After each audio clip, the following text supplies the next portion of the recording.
This is going to be a really long video. Hi, this is Sonia from An Enthusiastic Reader. I haven't made a video in 3 weeks, and this one is going to be especially long because I have a lot I want to talk about. So I've put everything that you need to know in the notes with links to things I talked about and also some timestamps. So if you don't want to hear what I have to say at the beginning and you just want to see what I read in May, you can go to the link below and fast forward to the end. All right. Hey, hi. Bad days going on right now. I wanted to, at the beginning, highlight some videos that I have seen in the last 3 days that put context and emotion and thought into what's happening with all of the protests and the especially violent police responses against the people of the country who are just really trying to get their voices heard. The first video I want to shout out is from Hannah's books, and she talks really eloquently about the ideas of protest, and she talks about Larry Kramer, who was a noted AIDS activist and novelist and playwright who died this week. So she kind of juxtaposes the ideals of Larry Kramer along with what's happening in the protest world right now. And her last line was just really poignant. She said, "Hold each other close even if you have to do it from a distance." And that really resonated. The next video I want to talk about is Brian at Bookish. He does a video called The United States, and it talks about white America's responsibility to do something about what's happening and to try to understand what's happening, that we are privileged, we look away, and we don't have to pay attention, and we need to pay attention. And he does a really good job of talking about that aspect. The next one is Seriela. Her name's Alba, and she is talking about what books we can read to understand what's happening. She has a list of what books we can be reading and what she's doing and studying and working on to understand. Alba lives in Puerto Rico and is always reading very provocative and interesting and very important books about the politics of the world and colonialism and incarceration, and we can all do a better job of educating ourselves about what's happening. Trevor Noah yesterday put out a really poignant and important video as well, and he's talking about the social contract, and we all live under this set of expectations and rules that we say we've agreed to live in a peaceful society that is governed by laws. And when a portion of that community is not afforded the same rights and the same consideration and is just killed with impunity, then why should they live up to the social contract? And why you would feel so hopeless and helpless and angry that the social contract it doesn't apply to you, and so you don't have to live up to its terms, or you can't live up to its terms because you're not really part of the contract. He says it much better than I just summarized it, but everyone should watch that video as well. I have put links down below to everything. So that's how I'm feeling about that. I'm scared, nervous, hoping that we can calm down and make change that's substantial and equitable. Hi, the next thing I want to talk about is I'm doing a group read announcement. Several people in my last video talked about they would be interested in participating in a group read of Don Delillo's Underworld. So I'm planning it for July. There are really no plans made concrete about reading schedules or anything. I wanted to assess how many people are interested, and so if you are interested, we'll be doing it on Voxer. So I've left my Voxer name below, and please send me a message on Voxer, and we will, talk about the logistics of the group read. But I'm really looking forward to looking back into this book. I haven't read it in probably maybe 10 years. I can't remember exactly how long it's been since I've read this sweeping novel about systems and society, culture, art, film, conspiracy theory, police brutality, mass shootings, art. I mean, it's got so much in it, packed into it. And I think it would be a good book to read right now when we're trying to make sense of the aftermath of those last 50 years of the 20th century that he records in the book. So let me know if you're interested, and we will set something up for July. I am kind of a supporter and participant in the Lighthouse Writers Workshop classes every year. I do some freelance work for them, for some booklets that I design for them. And every summer we look forward to Lit Fest, which is their big festival of bringing in writers from all around the country to teach classes, do readings, have salons, and usually it's a 2-week period in June, but because of the pandemic, it's virtual this year. So that means many more people can participate if they'd like to. So in the show notes, I have put a list of the classes that are still open. I'll link to the list. And if you're a budding writer or a writer that needs a little encouragement or would like to be a part of a online classroom situation, you can sign up and register for that. And then in addition to the paid classes, there are a bunch of salon readings that are on Zoom several weeks in a row that are free. And so I have put links to all of those as well. And you just go to their website, and that's a free registration. So I don't know how many spots they've allotted per salon, but I've signed up for a few. The ones I signed up for are Robin Black and Thomas Chatterton. Robin Black is a novelist, short story writer that I love, and I signed up for the Andre Dubusse. Is that how you say that? Andre Dubusse III and Peter Orner, who are short story writers, and I signed up for Jamie Attenberg, Emily Rapp Black, and Akhil Sharma. They'll be doing a happy hour reading too. So all the information is in the links. Now that I've gotten all the business out of the way at the front end of the video, I'm going to talk about what I read in May. The first book I'd like to talk about is Big Summer by Jennifer Weiner. I thought that this was a romance novel, and it does have that aspect, but it's also got a murder mystery that's plunged into the middle of it. And the main character is a plus-sized Instagram influencer.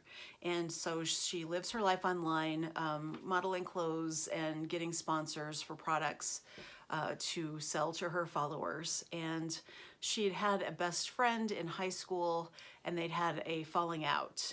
And suddenly the best friend approaches her and says, I need you to be in my wedding. I don't have any friends. This is a big deal, and I need you to be my friend again and be in my wedding. And so then the story goes from there. The girl agrees to be in the wedding. And I mean, Jennifer Weiner, for the most part, I really thought it was a fun read. She never misses an opportunity to use an adjective, and so there's so many descriptions of every single thing someone's wearing, what they look like, what the food looked like. Some of that could have been edited just a bit, but overall, I really enjoyed listening to the audiobook as I was doing walks or doing stuff around the house. It just made the time fly by. So, good storyline if you like that kind of book. I read Euphoria by Lily King. This was for a book club. Coincidentally, I had just read Writers and Lovers the month before, which I absolutely loved. Euphoria I did like. I did not like it as much as Writers and Lovers because I wasn't as personally connected to the narrator of the story, which there are two perspectives in Euphoria. It's kind of about this triangle of anthropologists in early 1900s in Papua New Guinea as they're studying and trying to incorporate themselves into the lives of these tribes of people. And there's an abuse situation. There's a whole bunch of different dynamics between the three anthropologists, two of whom are married. And then the third is like this interloper, lonely man who'd already was suicidal and had his brothers were both killed tragically. It was really well written, very interesting story. I think I probably should not have read it so close to the time I had read Writers and Lovers. But other than that, I think it was a strong book, probably a 3.5 to 4-star read for me. Last weekend I read the novel Instructions for a Heatwave by Maggie O'Farrell. I was getting myself in the Maggie O'Farrell zone as I waited for Hamnet to come in the mail, which it did, and I have started it, but I'm barely into it, and it's not been that great of a reading week for me this week. But anyway, last weekend I couldn't stop reading Instructions for a Heatwave. It's an older novel of O'Farrell's, and it's about 3 siblings who come together. They're estranged from each other, which is always a great premise for a family epic, and their father just leaves their mother unexpectedly. No explanation, no note, nothing. He just disappears. And so these 3 siblings come together and gather at their mother's house to try and figure out how to find the father. And you learn all kinds of secrets between the 3 of them and really get to know their personalities. The writing is so good, and I just really couldn't stop reading it. So this, you know, the heat wave, it's set in the 70s, and I guess there was this historic heat wave in Britain during that summer.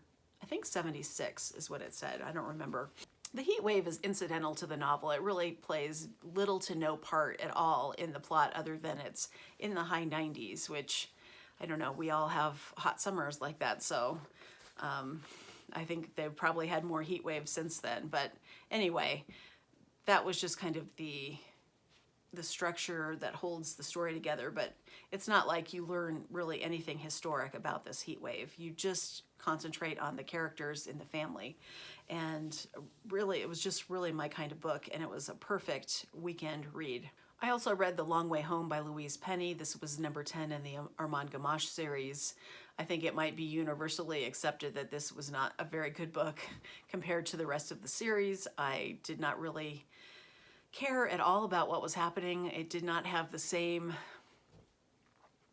urgency that I felt were in the other books about Armand Gamache's situation politically, and then on top of the murder mysteries that he's always trying to solve. So it was just totally flat for me. I was really glad to put it behind me, and I have heard that the next book is great again, so I'm just chalking it up to she really needed to wrap up one character's life and get him out of the story so that more things could happen to the characters that we know and love in Three Pines. The rest of the books that I read in May were all religious books. I had started to read, because it was a Kindle $1.99 bargain one day, Rumer Godden's In This House of Brede. It is the story of a woman who's about 42. She's widowed, and she had a religious conversion to Catholicism and decides to become a nun. So she leaves her secular world behind and enters into the long and arduous process of becoming a cloistered. They're called dames in this particular, I think they're Benedictine, and that's what they call the women. They don't call them sister, they call them dame. And so she's working to attain her lifetime commitment into this convent, or monastery. They're called monasteries, even though it's all women. Anyway, so the little nuances of these, the terminology was lost on me because I'm not Catholic. But I always like and am intrigued by stories about nuns and convents and what it would take to commit so fully and to leave your world, the rest of your world and family and friends behind, to commit to something very that is spiritual or religious. That your love for the religion and for God causes you to cast everything aside. And this was a pretty good novel. It's very focused on the characters and not at all like an investigation or a contemplation about the politics of the Catholic Church.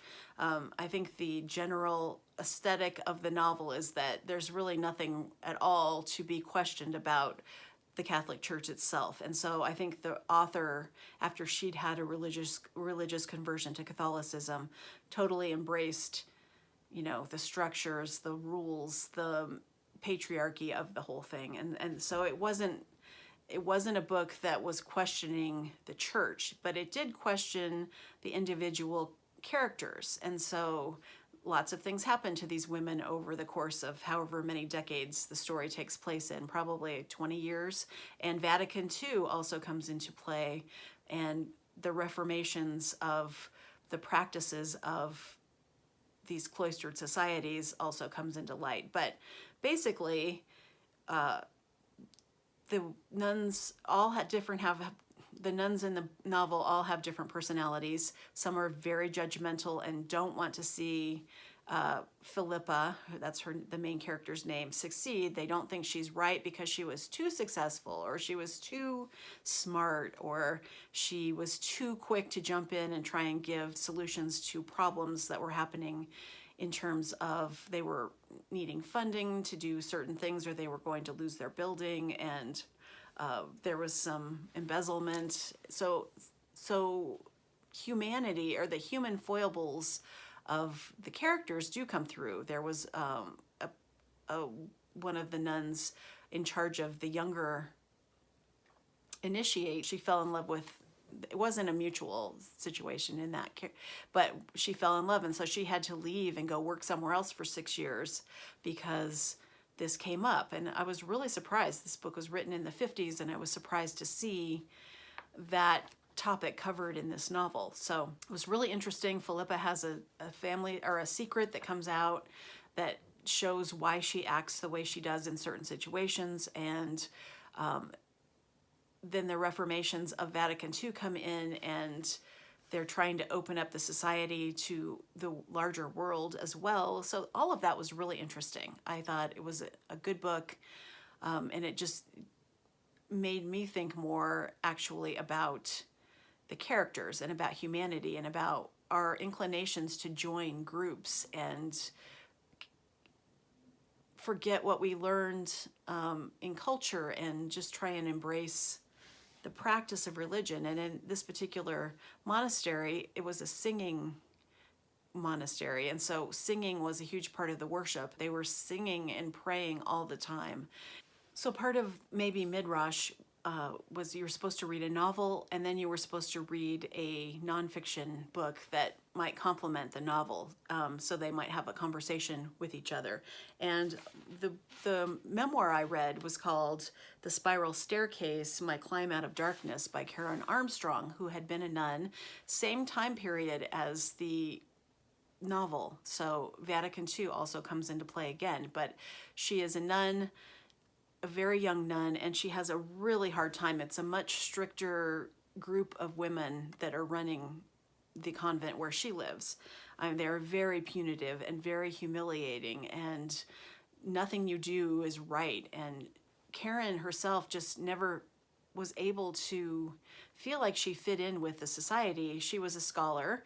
She wanted to be, she was in college, I believe. So she was taking classes while she was joining in, and it was assumed that she would become a teacher, or later as she progressed. But this memoir starts taking place when she's left, and she reveals over time the reasons that she felt she couldn't join, and yet she didn't feel part of secular society either, and did not understand the Beatles, and didn't understand all of the culture that was coming at the youth of the time. So she was just kind of in limbo. And also she was having very severe blackouts. Like, she would just lose track of time and wouldn't know where she was, and she would forget things. And when she'd been at the convent, they were just like, "Oh, Karen, you're so dramatic. Oh, Karen, you're not praying hard enough. Oh, Karen." And they didn't treat it like a medical problem that it turned out to be. So it took her years to figure out that she actually had a medical condition that needed treatment. And once she was able to start treating and managing her symptoms, then she was able to figure out, after rejecting religion, she was able then to try and figure out her relationship to the history of religion. And so she starts studying and writing books and doing a TV show for British television about the formations of Islam and Christianity, and studying St. Paul, and did a whole series on him, and then wrote a book about God through history. And slowly it kind of led her back to religion. but it led her to the realization that action is the most important thing in religion. Not just prayer and not contemplation, but actual, what are you doing with your doctrine and your dogma to make the world a better place? And, you know, it ended, Salman Rushdie was mentioned and the fatwa against him at the end of the memoir. So 9/11 hadn't happened yet when it was ending, but she was very fearful at the end of this book of the clash of religion and how the vilification of Islam would cause radicalization and all the things that she kind of concludes at the end of the memoir, you know, came true or are coming true now. So I thought it was fascinating to have the conversation between the memoir and the novel. She certainly does not glorify or accept all of the doctrines of the Catholic Church and the patriarchy. She went beyond it. So that was a really interesting conversation. The third book that I read that was religious was related tangentially. It was called The Testament of Mary. It was a novella by Colm Toibin, and it was in the voice or in the head of Mary, mother of Jesus, and kind of what was happening in kind of obscure. It was obscure because I don't really know in depth the story of the Bible or of Christianity, and so I'm kind of getting the story. I mean, I know the bare bones of it, obviously, but it's not something I've studied and it's not something I believe as truth, but it was interesting to hear the perspective from a woman instead of to hear it as written by men in the Bible. And I appreciated that. I also listened to the audiobook, and it was Meryl Streep, and you know, Meryl Streep, she was such a dramatic and beautiful voice for Mary that I think that kind of enriched the experience for me as well. Coincidentally, this morning, I'm reading the book, Selected Stories of Edna O'Brien, and the story that Sean and I read for this week was called Sister Imelda, and it was about a girl who goes to a convent school, and she and one of her teachers, Sister Imelda, fall in love. And the girl was about 17. I mean, you can't really look at it in terms that we look at it today, and there was nothing that actually happened between them, but except for this intense emotional affair. So it was a brilliantly written, wrenching relationship story between a sister and her student. So I watched a lot of the Maybe Midrash videos, and it was really interesting to me to hear the conversations about, is agnosticism a thing? Are you either an atheist or a believer? Is there a middle ground? And so I think that the project was really successful. There were so many great videos. If you just do a search on the hashtag, which is in the notes below, you can watch some of these videos for yourself. But I think it was a really fruitful and interesting project that so many people were reading books that made them think about all of the different aspects of religion and its relationship to culture. So I'm not even going to highlight them because I'm sure there were so many I missed. There were so many different discussions that it's something that everyone could go check out anytime they want to. So kudos to them for creating such a project and garnering so much interest and so many videos. Can you believe we got to the end of this video? Thank you for watching. Be safe, and I will see you in the next video, and thanks for getting all the way to the end. Bye.